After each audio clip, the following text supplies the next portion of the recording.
Welcome to the Small Business Show. My name is Swire from Garuda Promo. Today we have Mike Castiglione from Sandler Training joining us again. Good morning, Mike.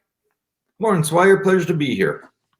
I know today you have a special topic for us. You're going to, the topic for our discussion is care for your client, the care with a K. Can you tell us what care means to you at Sandler Training? Yeah, you and I are going to be going back and forth. So care is how do you keep current clients? How do you attain new clients, right? Prospecting is going to be the lifeblood of all businesses. Are you recapturing? R is for recapturing old clients who you aren't currently working with. And E is expand. So we're going to have a couple ideas, a couple techniques for each of those segments. Okay, let's start with the K. What should we know about keep? Well, keeping tends to be everyone's priority. And I have a mindset is as soon as I start working with someone, I've already visualized I'm done. Sometimes people have this anxiety that they're going to lose their clients.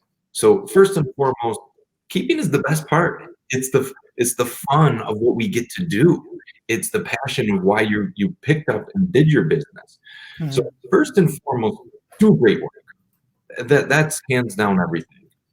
Number two is make sure you check in. So are you asking your clients these two questions every month or every quarter? Depending what your interactions with them are, Swire, is first and foremost, how did we do? Tell us one good thing. Like go fishing for one compliment, one positive piece of feedback. What you want to do is realize, did you do good work or not? If you don't get feedback from your clients, you have no idea how to improve. Which leads us to question number two, and this is hard for many people to ask, is what could we do better? Mm-hmm. Are you asking your clients what you can do to get to the next level? Two things, so that in the future that you could better service them and other clients, but also it opens up a wave of communication for areas where you aren't supporting them. So they may say, yeah, you're doing great. However, we're still not doing this. But that's in the agreement. So it leads to expanding, which I'll get to in a minute. But are you asking those two questions? How are we doing? What can we do better? I used to be afraid to ask because knowing that obviously if they're happy, okay, everyone is happy, right? But then, once in a while they will say, not to complain, but then I wish that you would have done X. And then I used to feel offended. But now I know that it is actually something that they're, nice enough to give it to me. Because if I'm not happy, I just move away and not buy from you anymore. But if they're willing to tell me and actually offer me a second chance to maybe fix it and do it right, actually, I would more appreciate that they let me know right away. So I do have a system now. Whenever I finish a job, I check in, make sure that you receive it. Is everything turned out the way that it is? And let me know. And then if they say yes, I can move on to other steps that I do. And you hit a key area that most people don't ask is first and foremost, people are afraid. They're afraid of getting that negative feedback. You have to embrace it and grow it. And number two, some people assume, oh, well, if they didn't like it, they're going to tell me. Only certain personality types are that upfront. Most of us don't like to be combative. Most of us, even if it's not combative, it's just, friendly criticism to help grow the business. People aren't going to tell you right off the cuff. So if you don't ask for it, you don't know it. So knowing that most people aren't comfortable giving feedback, just unsolicited feedback, you have to create that avenue. So whether it's a survey, whether it's a one-on-one interaction, you have to give them the platform to be able to give you feedback so that you know how to grow. So keeping your clients is absolutely important because that's who's currently working with us. And if you look at, the lifetime value of your clients, those are the people who are going to refer you. Those are the people who are going to come back for recurring business. So you want to make sure that they're happy. You want to make sure that you're servicing them, and you want to make sure that you're growing your business from them. Okay. So the second one is Attain. So that's a perfect transition from, if you're keeping good clients, are you getting referrals from them? So a great way to, not everyone loves to pick up the phone and cold call or go to networking events or, spend money on marketing plans. Are they important? Absolutely, and I'll get to that in a second.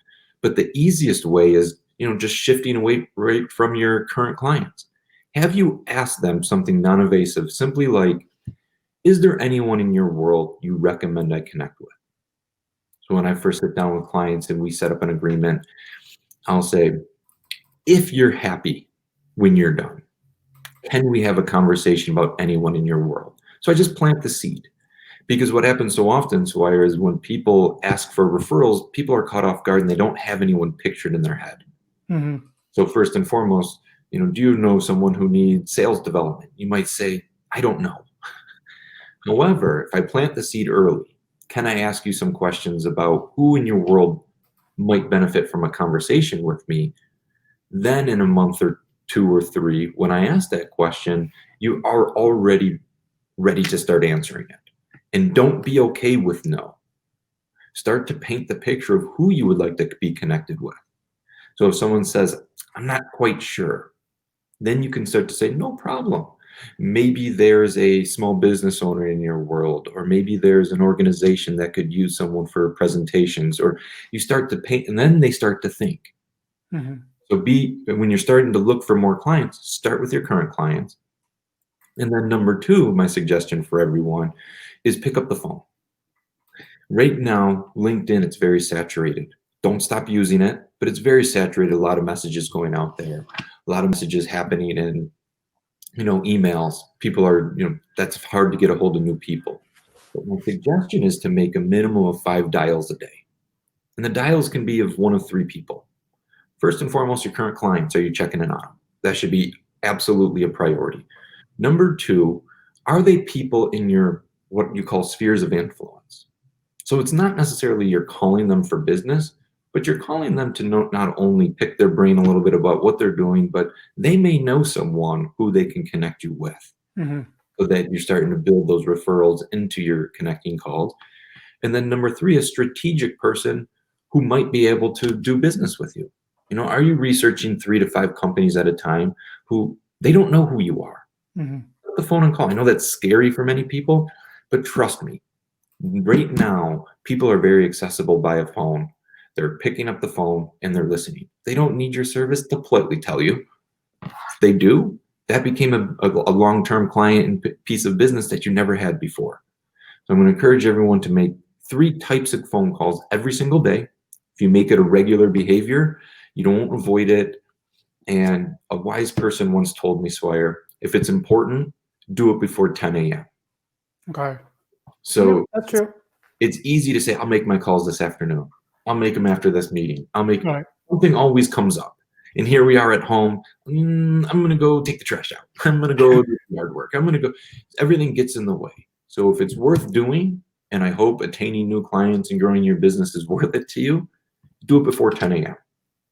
And that gives them the day to respond to you because most likely you're leaving a message. And here's a simple message if you want to leave it. Hey, Swire, it's Mike. I had a couple quick questions. Nothing urgent. Give me a call back on my cell, 4242. Nice and open, friendly, confident, but I didn't leave who I was and what I do. I don't want them making that decision. It was me calling them. When they call, I'll tell them why I called. So I'm not going to say it's Sandler Training with, no, don't leave a cheesy voicemail like that. Nice, clean, and warm. Yeah, I found that, for my experience, using that, technique is, using LinkedIn, for example, I have client A, right, which I just finished a job for them. I will study their LinkedIn account. I do my research. What I'm looking for is, they working at a big company that they have other department who might able to use my service, or they belong to a chamber of commerce, or they belong to an association, even they play in a softball league. So I know that when I ask for the referral, I would say, oh, it looks like you're very involved in your local chamber. Like, do you know there are people that could use my service? Or within your other department, maybe he or she is in marketing department. Do you think the event department or the HR department can use my service? So I kind of let them know what kind of referral will be right for me. Or sometimes I go to the really specific I would say, well, I would like to meet Susan, at HR. Do you think you can make the connection with me? And also, we have a viewer, Richard Henson. He asked, do the days of the week matters? Like, what day should we call, or should we just do it every day? So for me, I think weekends are off limits. Even though in this virtual world, Monday through Sunday may seem the same for everyone, I would say weekends are off limits. And no, I don't think a day matters. I've had the most success on Fridays with people picking up the phone. Over the last couple months, I haven't seen much of a difference between a Monday through Friday. Pre-COVID, Friday, people tended to pick up the phone. I don't know if it's because they're a little bit more, getting ready for the weekend, more accessible, less meetings. Friday, I've always had the most success, and then again, going back to time of day, from 7 a.m. to 5 p.m., I've had time in the middle of the day, I've had success in the end, in the morning. So it really is about persistence and not just saying one call and I'm done. So it's putting it into a cadence that just because you tried once, that you're not done. So that would be my suggestion, is not focusing so much on the day or the time, but building out a cadence so that you have 4 to 7, because 7's the magic number, Swire, of reach outs before you get a meeting on average. Okay. How about the next one, which is recapture? So recapture is great because so many people did work with us and then they didn't need us again, or something changed in their world. And going right off of what we were just talking about, creating a cadence, is think about who's in your world who you worked with in the past. Are you staying top of mind for them? For 2 reasons, like we talked about referrals. They may not need your service anymore, but they've used it. So they're going to be your best advocates. Are you staying top of mind with them once a quarter, 2-3 times a year at the birthdays and stuff? And not just always showing up being like, refer me, but showing up as just a relationship. Congratulations on the new job. Wish you the best of luck. It's your birthday. Happy birthday. I hope you have another great year. Just, making sure you're top of mind, because when they're in their world and they're out talking to other people, are they going to think about you when they hear what the pains you solve? So that's one reason to stay top of mind. And number 2 is they need you again. So do you have a system set up to reach back out? So not just a drip market campaign, but are you actively calling maybe once or twice a year just to check in to see how they're going?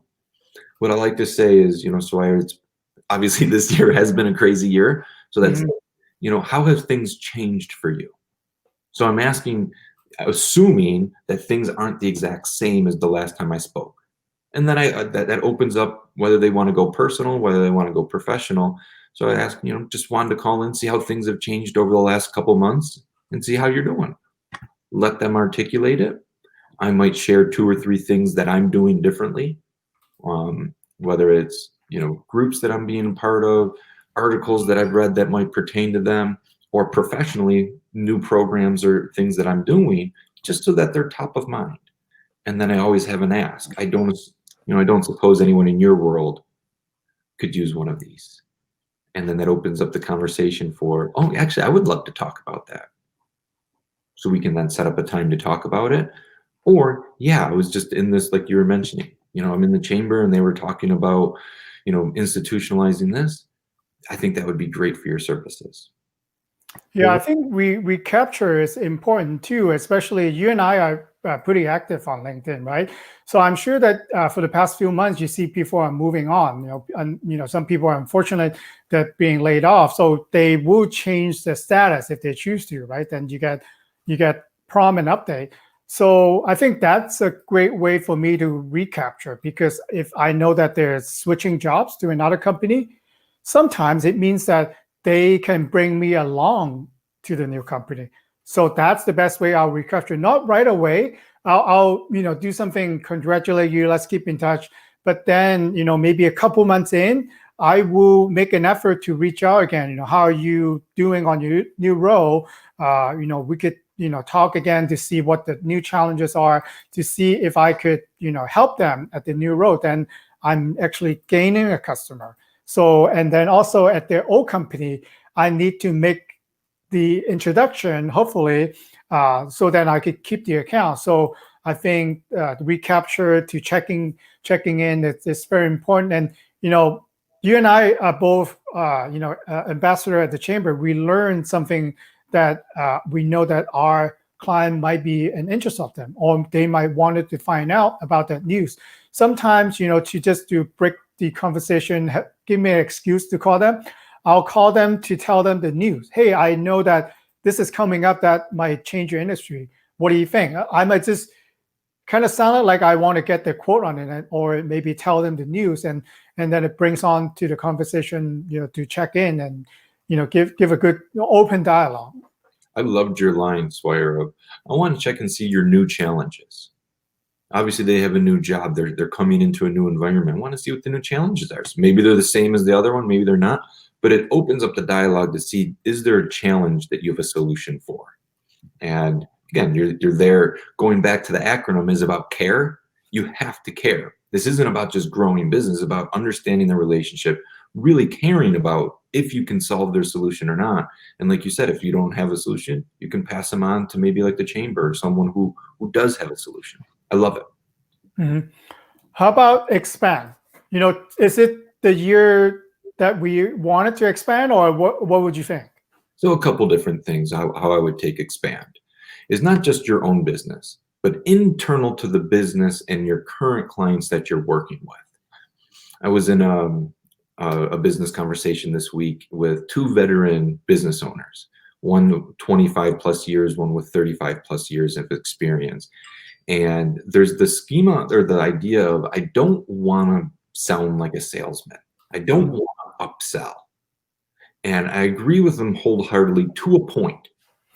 I don't want to be sneaky, but I do want to service my clients as best as I can. And if you're leaving opportunities on the table, it's not because you're not being a salesman, is you're not servicing them right. It's a disservice for them if you're not providing a more encompassing solution. So what I mean by that, I have an analogy, and it's about the plumber who goes over and services the house. Mm-hmm. Goes into the house, goes right to the bathroom, fixes the clog. He doesn't sit down with the owner and say, how long has it been a problem? How often is it happening? Is there anything that you're noticing that's going on? Doesn't sit down and ask those good questions to really understand more about the solution that he's about to. Just goes, services what they asked for, and leaves.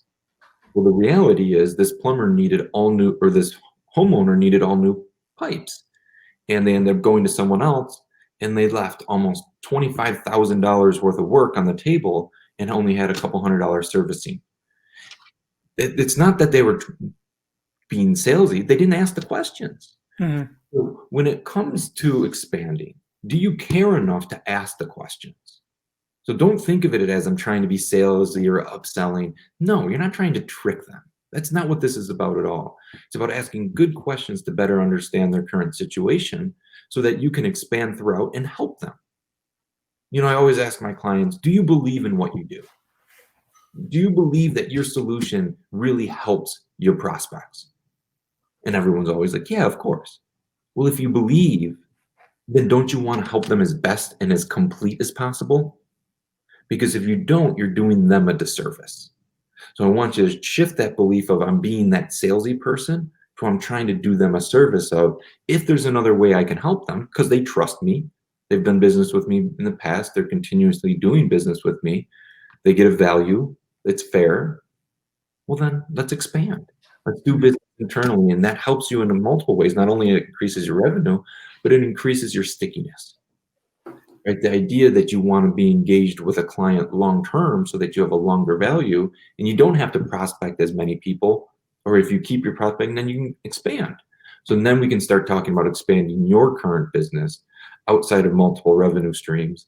And obviously with the last year, so many different people are thinking outside the box on how to expand their revenue streams. So what can they do different? So they've had their current offering, but how can they be better? How can they service more? And when you put everything we talked about today, are you listening And is there an unfulfilled need in your market? I think I love your example on the plumber example, but then at the same time, I would say you can only do that if you are constantly improving yourself.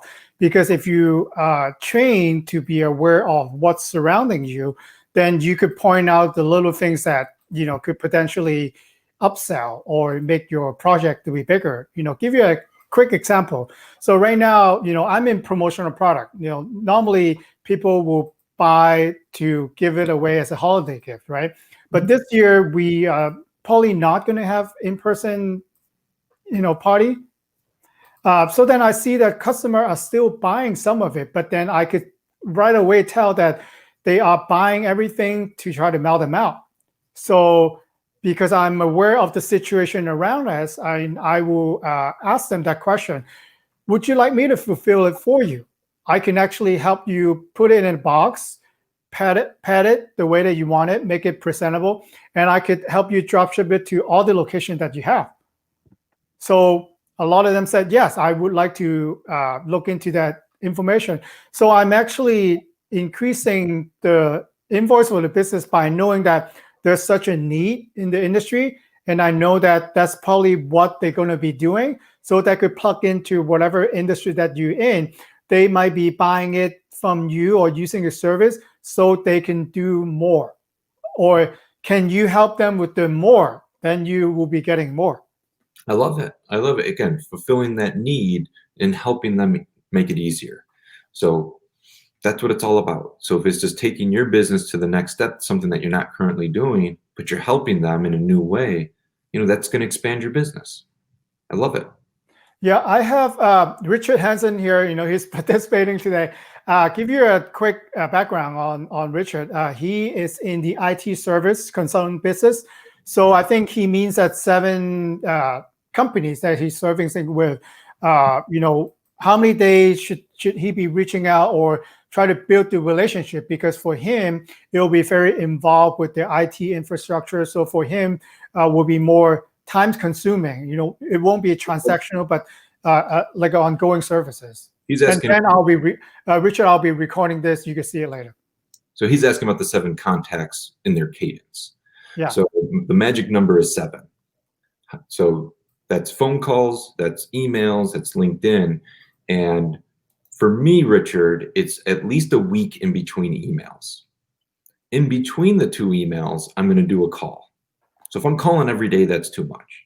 Mm-hmm. The way that my cadence works is I'm doing calls and emails simultaneously. So one email will go out, and then within the next 24 to 48 hours, I'll make a call to that person. There's not a magic number. Some people like to call the same day that they send the email. I like to call a day or 2 after. Just give them a chance to respond to the email. Most people don't. Then after my second email, and my second email simply says, I'm following up to my previous message. So I physically respond to my first email individually. If you have a chance to respond, I would appreciate it. That's it on my second email. So typically a week between that, and then between my second and my third email is another week. So now we're about 2.5 weeks apart. And then I'll follow up with a final. I've sent you some messages. So on my 5th, so I've emailed, called, maybe sent out a LinkedIn message. Mm-hmm. So maybe I've sent that out in between that 5th contact. And then on my 6th, I'm going to send one message saying, I've sent a couple messages. I assume you're not interested. Can you please confirm my suspicions? And that gives them an opportunity to then jump back in. In between those 5, I know I'm missing a couple. I still keep following up. Between those 5, I get about a 45% engagement. And again, at the end of the day, most people kindly let me know that they're not interested. But between those 5 points, and that's about a 2.5, 3 week period. And then Richard, after another, 9 months, start it over again. After several months, people forget about it. So after about 9 months, you can start that cadence over. Yeah, I think the longest I follow up is 5 years. Yeah, fortune's in the follow-up, right? So until someone says I'm not interested, please, cease and desist. As long as your messages are respectful and professional, They'll let you know if they're not interested, but you have to also all put that in there, Swire. Mhm. You know, this is, love to have a conversation about this. However, we're not a fit for everybody. If you're not interested, kindly let me know. So give them the ability to say no. Otherwise, they just ignore. I think what you hit on a good couple of good points. First, let's go back to expand. I think that there are prospects that I have. They're really happy with their current vendor. They've been working together for 10 years. There's really not a lot of ways for me to break it in there. Or my competitor has way more capacity than I do at a certain point. But then what I notice is you always want to follow up and keep up your research, because sometimes I will get especially LinkedIn notification that the buyer at that dream client have moved on. Maybe they retired, maybe they moved to another company. What does that mean? That means that they are going to switch to another buyer, and another person going to be in charge. They might have a different personality. They might want to work with a different type of company. That will be my cue to follow up with them. So I know that you're in your position, and then like you said, what your new challenges are. We might have some new ideas. I wanted to present it to you. Would you be interested in taking that meeting so you could actually move on again? So first and foremost, Where is before I even try and say my new solutions, because that's telling is selling, and I never want to be selling. Mm-hmm. But what I'm going to do is, if I hear they have a current vendor, I'm going to go for the compliment sandwich. Is first and foremost, I'm going to ask how long they've been working with that vendor. So that's going to give me a gauge. Are they in a brand new relationship? Probably not jumping out of that right away because they have a contract. They've been there for 15 years. That's also a long relationship. May not have they might be working with their uncle or someone. Right. So I'm going to first and foremost ask how long you've been working with them. Most people have no problem telling you that. And if it's anything over 24 hours, I compliment it. Excellent. I know how hard it is to have a good relationship with your vendor. It could be 2 days. Tell me something, because I'm a lifetime learner. Tell me something that they're doing that's working well. So start with a compliment. They're going to tell you. Then I'm going to go a little bit slight, and you know what I mean by pendulum. So I'm going to do a little reverse psychology with them. Is I'm going to say, I probably assume they can't do anything better. Just simply asking that little slight question. If they say, nope, they're great. They're great. That relationship's a match made in heaven and they're moving on. Mm-hmm. If they say, well, actually, they're actually really big. We're never a priority. We wish we had a faster response time. Now you start to listen. And that provides you an opportunity to have a conversation with them, as opposed to, I have all these solutions, can we talk? You listen and you're like, oh, is response time important to you? They're like, yeah. Does it make sense to put a meeting on the calendar to dig into what that looks like? Now you've positioned yourself to see, can you help them or not? As opposed to trying to go in with unsolicited solutions that may or may not help them. Because that's what your competition's doing. Your competition's going in telling them how great they are. If you go in asking what their current challenges are, and then you can say, I can help you with this. Okay. So that's my challenge when you're going to expand your business, when they have competition or they That's very good advice. So we're coming to an end, and it seems like we could all apply the KARE method, to our current, past, and maybe future clients. So how would you advise at the end to implement KARE if we don't use that or think like that already? So just write the letters down, and every single day, what are you going to do for each of the components? What's one thing you're going to do for each of what are you going to do to keep your client?